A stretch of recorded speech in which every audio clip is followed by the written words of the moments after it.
एक गंमत सांगतो. बऱ्याच वर्षापासून मी ही गोष्ट ऑब्झर्व करत आलोय आणि न्यूजपेपर वाचत वाचत असताना बऱ्याच वेळा मी हे ऑब्झर्व केले. बीडच्या बातम्या आणि इकडल्या ॲज कम्पेअर्ड टू कोकणातल्या बातम्या, रत्नागिरी, रायगड, सिंधुदुर्ग जिल्ह्यातले पेपर वाचा तुम्ही.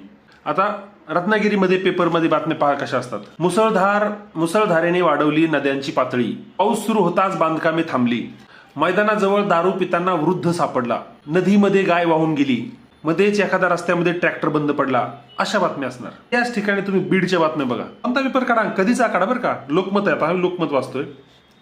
कोयत्याने वार करून चोरी करणाऱ्या टोळीला घातल्या बेड्या. कोयत्याने वार. समन्स बजावण्यासाठी 8,000ची लाच घेणारा पोलीस जाळ्यात. बीडमधून 2 अल्पवयीन मुली बेपत्ता. बोरवेल सुरू करण्यावरून वाद. काका पुतण्यात कुऱ्हाड आणि दगडाने हल्ला. कोणता बातम्या काढा, हल्ला, तोडला, मारला, असलंच सापडणार. काय प्रॉब्लेम आहे बीडच्या? पाण्यात प्रॉब्लेम आहे की हवेत प्रॉब्लेम आहे? साधा सुद्धा केळच नसतोय. असलंच 302.